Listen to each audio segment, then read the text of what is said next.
പ്രധാനമന്ത്രി നരേന്ദ്രമോദി നോട്ട് നിരോധനം വഴി എങ്ങനെ ഭാരതത്തിൽ നടമാടിയിരുന്ന ഭീകരവാദത്തിന് തടയിട്ടു?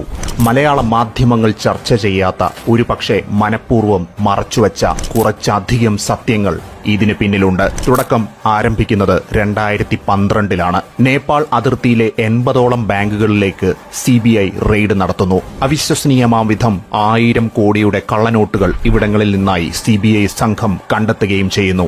എന്നാൽ യഥാർത്ഥ ട്വിസ്റ്റ് സംഭവിക്കുന്നത് അടുത്ത ഘട്ടത്തിലാണ്. റെയ്ഡ് ചെയ്ത് പിടിച്ചെടുത്ത നോട്ടുകളുടെ പരിശോധനാ ഫലം പുറത്തു വന്നപ്പോഴാണ്.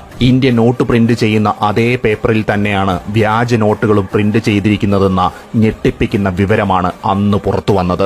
ഇനി കഥ ചെന്നെത്തുന്നത് ഇന്ത്യയുടെ കറൻസി പ്രിന്റിംഗ് പേപ്പർ കരാറിലേക്കാണ്. UPA സർക്കാർ നോട്ട് പ്രിന്റ് ചെയ്യുന്ന പേപ്പറുകൾക്കായുള്ള കരാർ ബ്രിട്ടീഷ് കമ്പനിയായ ദെലാറൂവിന് മാനദണ്ഡങ്ങൾ മറികടന്ന് നൽകി.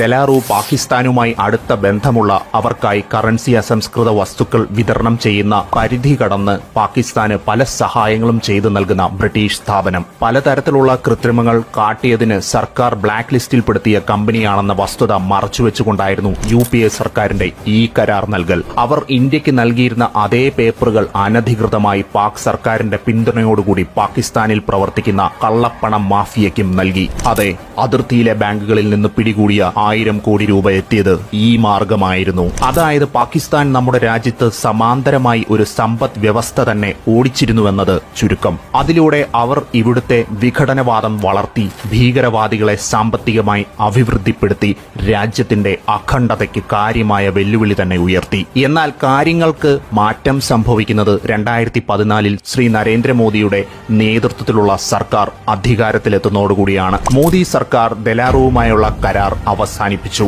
കരാറിന്മേൽ അന്വേഷണം പ്രഖ്യാപിച്ചു. 2016-ൽ നോട്ട് നിരോധനവും കൂടി പ്രഖ്യാപിച്ചതോടുകൂടി കള്ളനോട്ടുകൾ വഴിയുള്ള ക്രയവിക്രയം തടസ്സപ്പെട്ടു. ഇതോടെ ഭാരതത്തിനുള്ളിൽ പാകിസ്ഥാൻ കഴിഞ്ഞ ഒരു പതിറ്റാണ്ടായി പ്രവർത്തിപ്പിച്ചിരുന്ന സമാന്തര സമ്പദ് വ്യവസ്ഥയും തകർന്നു. അതെ, നോട്ട് നിരോധനം കേവലം സാമ്പത്തിക അച്ചടക്കത്തിനും കള്ളപ്പണ ഒഴുക്കിനും തുടക്കമിട്ട നടപടി മാത്രമായിരുന്നില്ല.